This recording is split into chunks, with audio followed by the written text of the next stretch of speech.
Good afternoon. It's Celeste of Astrology by Celeste.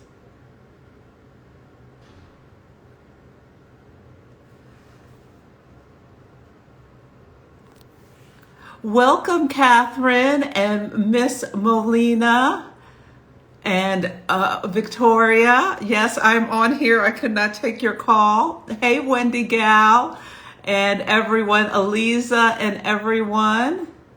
Here is Faith.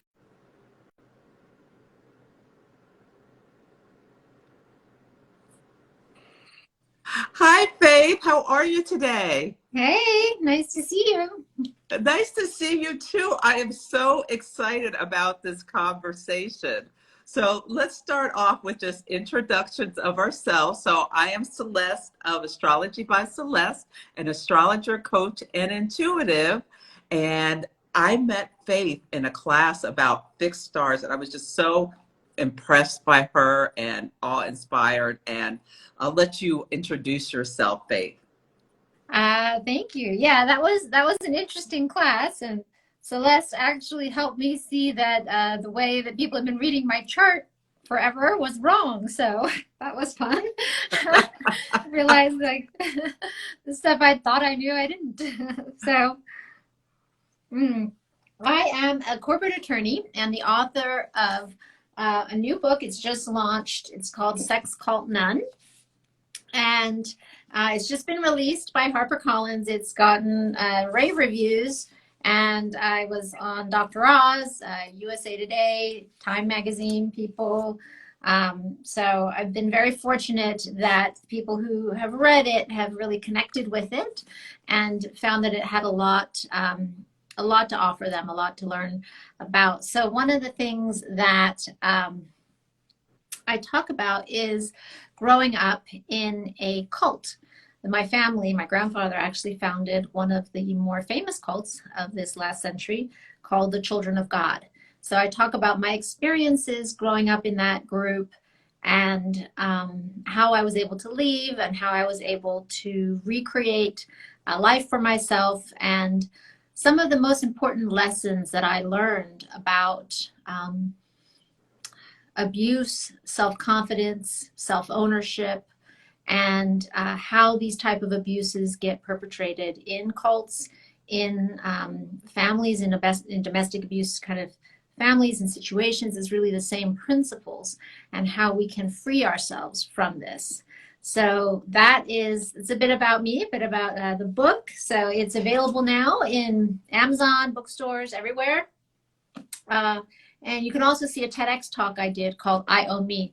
And that really gets to the heart of the principles that I talk about self-ownership. And it's especially something for women to claim. I think that men generally have a stronger sense of kind of self-ownership just because of the cultural norms of how they were raised. Whereas for women, we can struggle with that. And a lot of it is due to society and the culture and sort of the patriarchy of how we are taught to think of ourselves as women. So, yeah, this kind of gives us a roadmap to get free. Yeah, I love I Own Me. And people speak their charts. I talk about this a lot. And you have Venus in Aries and Mars in Aries, a fire sign, the sign of I am. I love how you say I own me. And sometimes when people realize they have placements that are in what's called detriment, which is like opposite from where they're at home in their chart, and Venus is at home in Libra, and it's considered in detriment in Aries. So can you talk a little bit about how you've owned that and how you've used that placement in order to build a successful life for yourself? So one of the other interesting things about my chart is not only is Venus in Aries, but it's in opposition to Pluto. And Mhm. oftentimes women who have that placement, they may suffer attacks against their feminine nature, their feminine side. In my case, rape, child abuse. It doesn't always mean that, but it can mean, they can have a kind of that kind of an implication.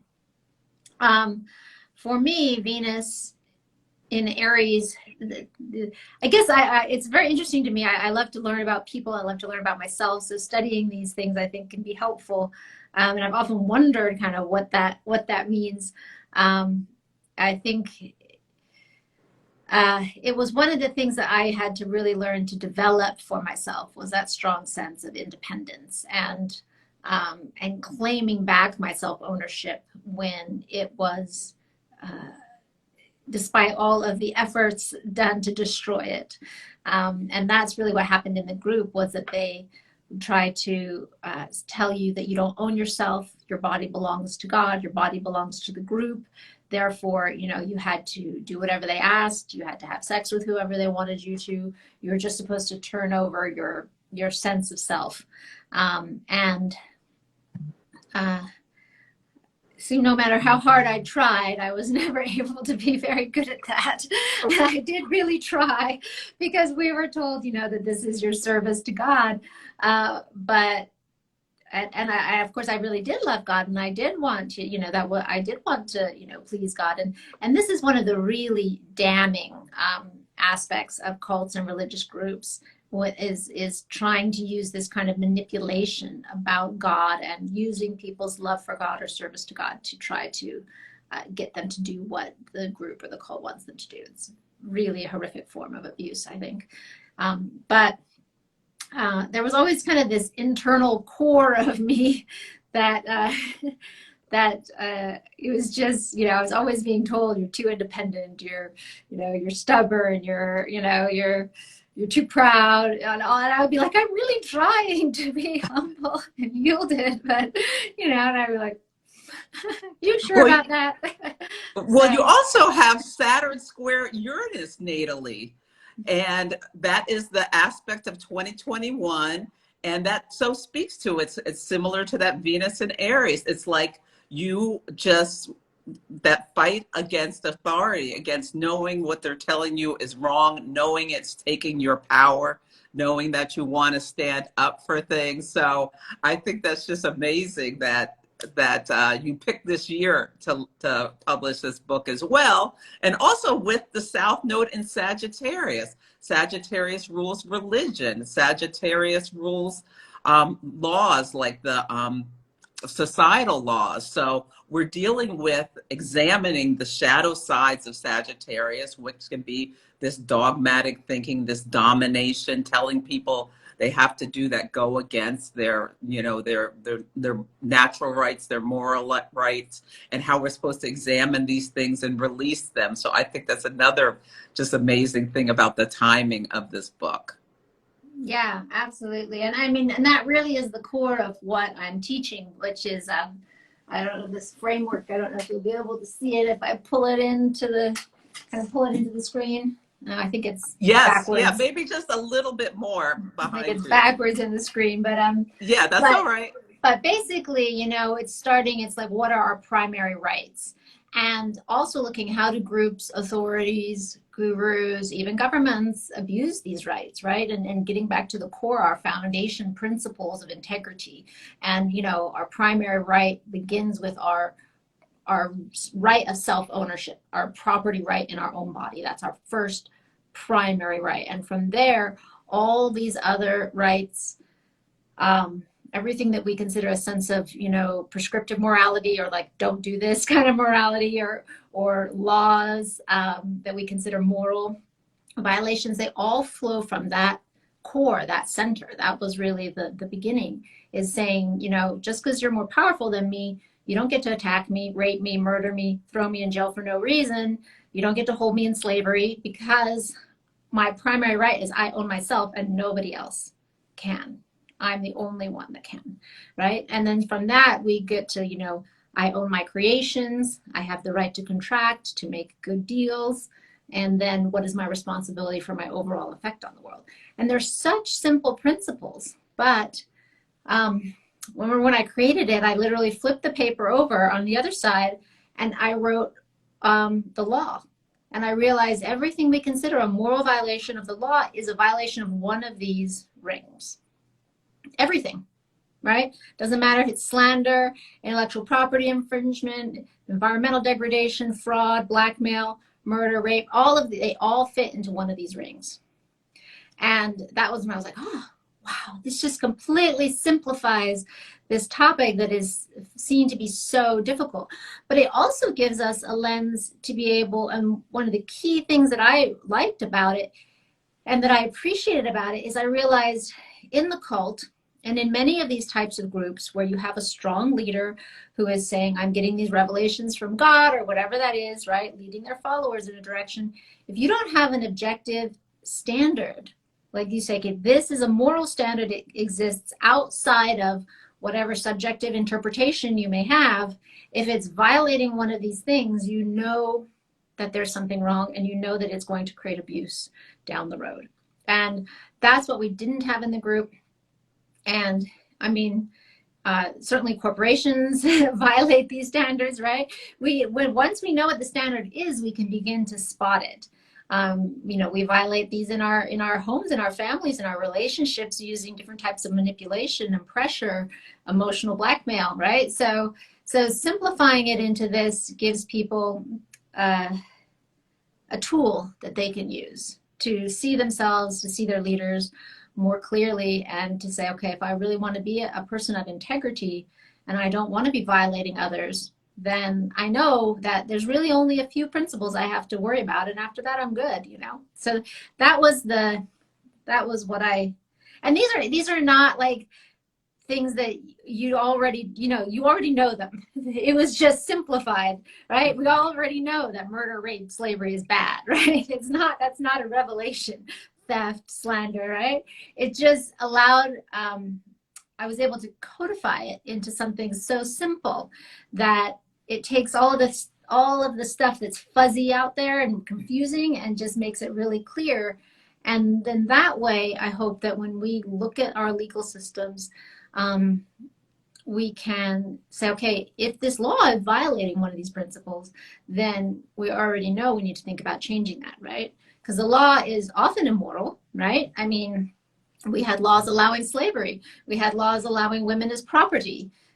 We've had laws allowing child abuse, right? So we already know that the law itself can be moral, made by those immoral when it's made by those in power. And so this gives us a lens that we can look at it and identify exactly what is wrong and what is right about it, and be able to hold our own leaders to an accountability standard. Yeah, and this is such great Pluto topics. Pluto rules violations, domination, humiliation, all of these things, sexual abuse, and Venus conjunct Pluto happened once already. It's happening on Christmas Day and then again on March 3rd. So Pluto and Venus ruling women, beauty, love, these things are dancing together, unearthing secrets, bringing these things to the forefront. That's another reason I thought it was so great to talk to you about your book, Sex Cult Nun, at this time. And what a beautiful use of your air, Grand Trine in air, where Faith has a planet in each of the air signs, giving her this ability to be a writer and things like that, and to simplify these things, bringing this knowledge down for us. So I know you have a TED Talk about I Own Me. Do you teach people or have a book about I Own Me as well? Yes, my first book, actually, it's like a manifesto or a guide for women. And you can get it on my website. It's not on Amazon. This is on Amazon. This is like everywhere, right? This is just on my website. And it's a much shorter book, but it was really a guide for women who have suffered abuse, sexual harassment, rape, child abuse. It's really a guide that walks you through. And I also have a workbook now that goes with this to help us process those experiences, to learn to see ourselves in a new and empowered way, and to learn how to set healthy boundaries. Because one of the main things that happens when you suffer abuse, or maybe you're brought up in an abusive household, is a complete lack of understanding what are healthy boundaries. And that affects our relationships going forward. So that's another one of the things that this helps to clarify for us. So that I wrote this initially just as a way to share with women these principles, what I learned, and also some of the healing exercises that I did that I felt like really created the greatest shift in my life.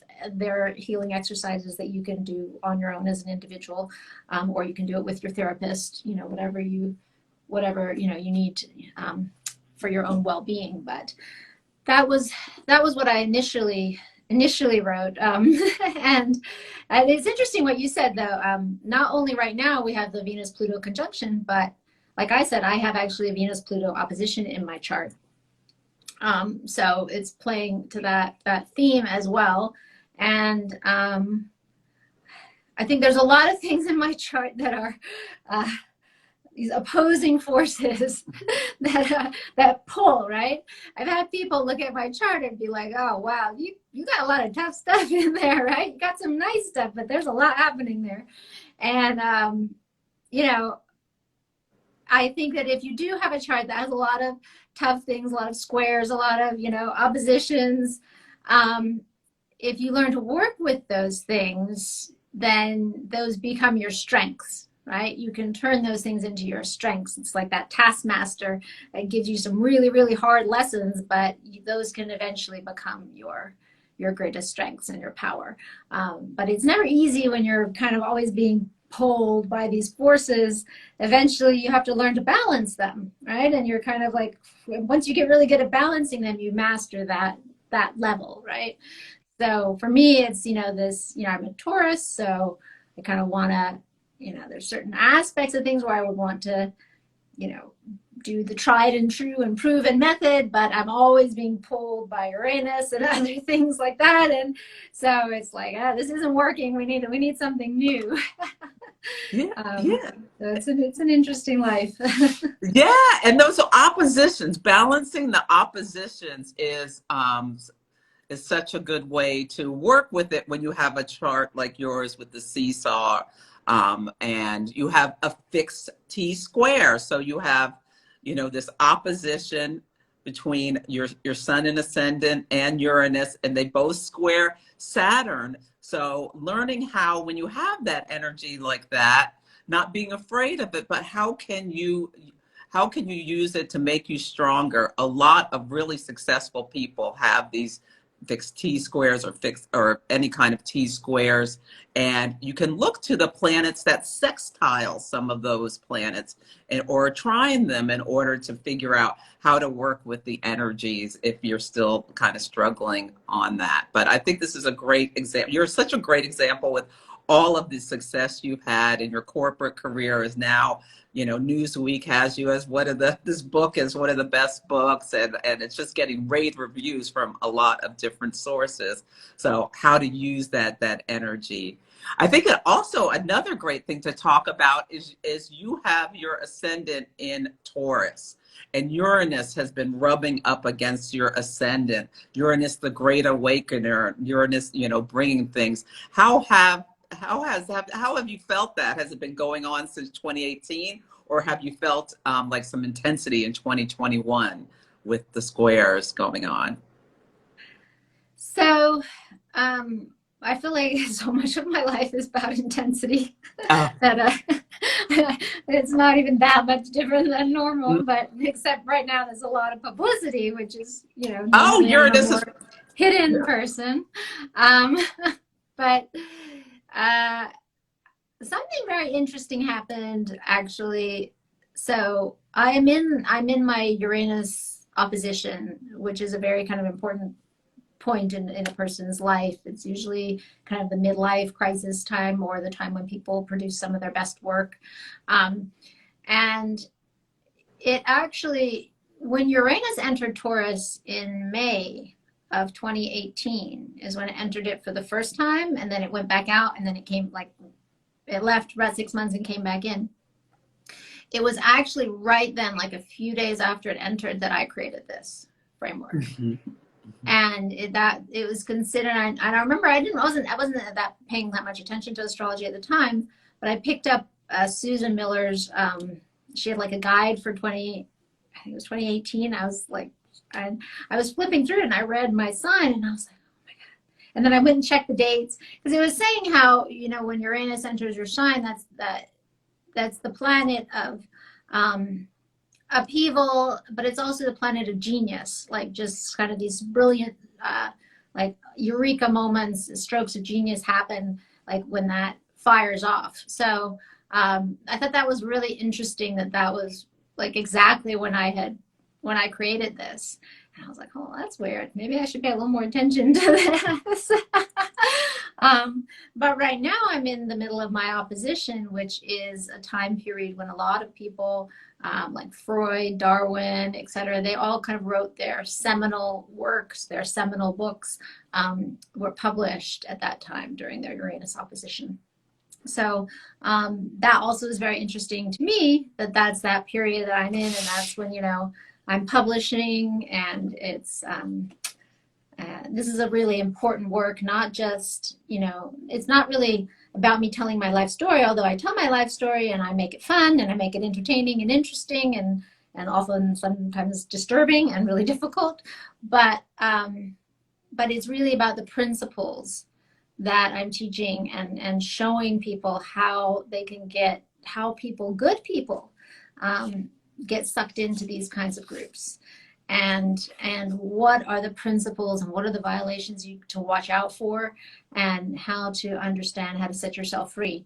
So it's a much bigger topic, and also the topic of child abuse and sexual abuse that I just don't think gets enough airtime right now. I mean, we've obviously, I think it's wonderful that we have really been focusing more on, women and, the Me Too movement and people speaking up and trying to change these cultural patterns of abuse and against women and entitlement to women's bodies. And I think our next kind of battle, our next thing that we need to work on is also bringing these topics around children, because it's child abuse happens everywhere, sexual abuse happens everywhere. And that was one of the reasons I did the TEDx talk and I wrote the book, because before that I was so secretive. I never told anybody I'd been in the cult. For like 18 years I was complete secret. I didn't want people to see me like that. But when I started telling some of my friends, because I knew I was going to do the TEDx talk, I started telling some of my friends about it. And so many of them had the same stories. So many of them had been abused as children, sometimes by family members. So many of them had experiences with maybe rape or sexual assault. And these were women, like professional women, who we'd been friends for many years and we'd never talked about it. I had no idea. And it wasn't until I told them my story that they said, oh yeah, this happened to me too. And these were regular women in just normal society, right? And just the percentage of my friends was overwhelmingly much more than half, right? And men too. So many women. So many of my male friends had also experienced men too. some kind of sexual abuse as children. And it was just shocking to me, right? So, I mean, I talk about quite explicitly about my experiences in the cult, but it's another way to shine a light that this doesn't just happen in these groups. This happens everywhere. And it doesn't matter. It's at every level, socioeconomic level, ethnic level. It transcends all of these boundaries and divisions. And that's why we need a new framework, a new way to view ourselves, view our bodies, view our children. Yeah, bringing these things to light. And how wonderful we're having this conversation when Ceres, the asteroid of motherhood, of parenting, is at 0 degrees Gemini. So we're talking about, how we parent our children, how we reparent ourselves, especially for people who have violations by the people who are supposed to take care of them and things like that. So bringing these things to light, I think is such a service that you're doing. And one thing that's really interesting about your chart is you have Vesta, the asteroid that speaks about devotion, that speaks about sisterhood. The Vestal virgins kept the fires burning in Rome, and they were required to be celibate and a lot of other things. But anyway, you have it at 22.5 degrees of Cancer, which is a world point in your third house of information sharing, writing. So it really feels like this book is really an important thing for you to share with people, to help people know that they're not alone, regardless of whether it's a cult or just in their own family, that they've suffered violations, and that you can rise from the ashes and have a really successful life, despite of anything that happened at the beginning of your life or any time in your life if you suffer some kind of abuse like that. Yeah, and that's one of the most important things that I am sharing with my work in this, and also with the additional like books and tools and videos and stuff that I create is, and if you go to my website, sexcultnun.com, and you go through there to buy the book and you send me the receipt, you'll get the other bonuses that I've been working on creating, which are really about how do we recover from stuff like this. That's really what the bonuses are about. So a lot of people, when they read my book, they're like, oh my God, how did you go from that to like where you are today? And you seem so happy and normal and like, good with life. And I was like, okay, I better like start to compile and write down all of this stuff, like all of these tools that I used and ways I learned to reset my mind and rethink about things for happiness, and some tools I use to do like deeper healing of traumatic events, and share them with people if they're interested and that's what they choose to do for themselves. Yeah, I think that is wonderful. Yeah, so people, you can go buy the book at Sex Cult Nun. I'll also, when I post the story about this, I'll put the link to the website up there as well. So yeah, and you can follow Faith. You can just do the push the button. You don't even have to leave, and follow Faith at I am Faith Jones here on Instagram. And are there any other events or anything else you want to promote while we're talking, Faith? Well, one of the fun things that people might enjoy on the website, so if you go to the website, I have my interview with Dr. Oz. And he did a really interesting segment and goes into much more depth about like the cult and what it was about, and some of that kind of stuff. So that people might find that interesting. If you go to my website, the episode, that portion is on my website. But definitely, get the book, follow me so that I can tell you about new things that are happening, events I'm doing, live events I'm doing. And if you're following me, I do go live a lot on Instagram and Facebook. So, you can also, I have a YouTube channel, which is Faith Jones Author, and I've been recording videos there for the last year. There's a lot of content, a lot of stuff that I've been teaching that's available on that channel too. So. Yeah. And do you have one piece of advice for anyone who's struggled with the abuse and is still living in the shame, and just any like first steps you can just give to someone today to think about to help them heal, as we have a full moon where all is illuminated tomorrow in Gemini? First, I think it's recognizing that you are stronger than you think you are. And it is possible to heal. It is possible to really completely get over some of these things. That there are tools and therapies that exist if you want to go seek them out. Secondly, I'd say go to my YouTube channel and start watching videos about self-ownership, so that you can really get it into your brain, get that into your blood, into your bones, your true sense of self-ownership. And what does that mean to you? Because that, when you really understand that, that will give you the strength to stand up against the bullies, against the people trying to manipulate you. And it will give you the ability to be angry about it and not say, hey, I'm not going to put up with this anymore. And you need that to give you the strength to escape this, to get out of those situations. One of the other things I do work on, I do talk about, is financial and economic independence, because I think that's a critical part of being able to set yourself free from abusive situations. So definitely, contact me if that's something you're interested in. I have a group where we talk about that and focus on that, and talk about how to get economically independent much quicker, because I think that's a huge issue for women, especially who are in abusive situations. Yeah, because there could be this feeling like you are trapped. And the call of 2021 with Saturn square Uranus is to break free from structures that are oppressing you or that you've outgrown or what have you. So even if you're not ready now, you can start building.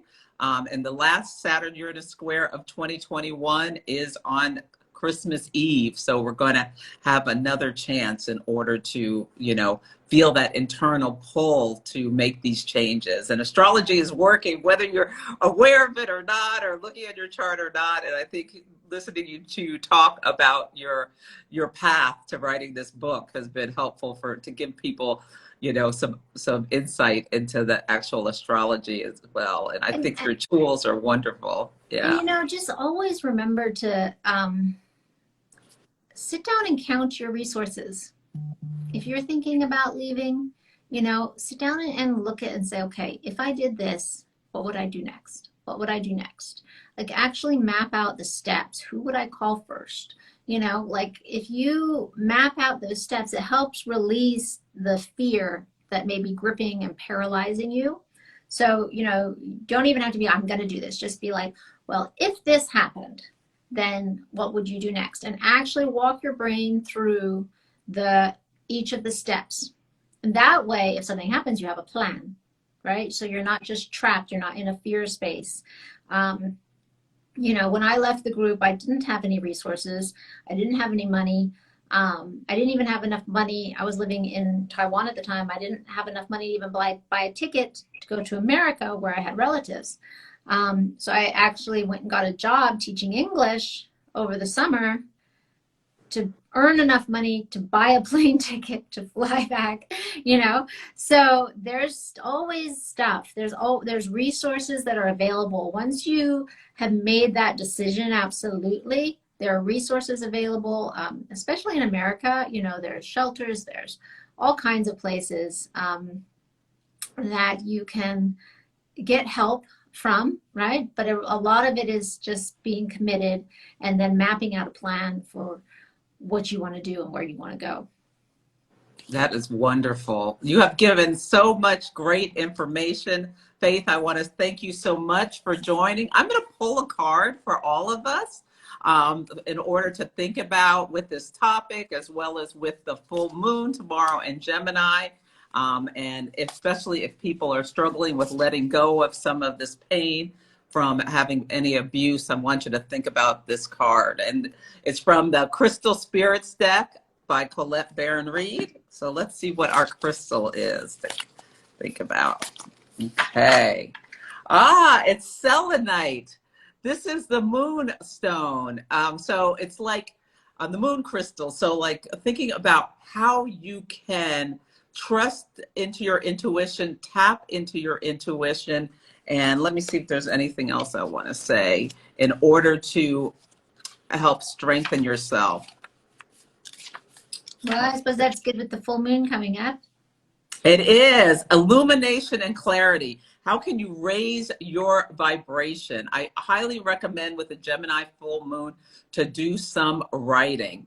And I think it's so beautiful. You talked about resources because the North Node is going into Taurus next year. So the North Node will be all about examining our personal resources, and the South Node will be about, in Scorpio, releasing things about people trying to have power over us and things like that.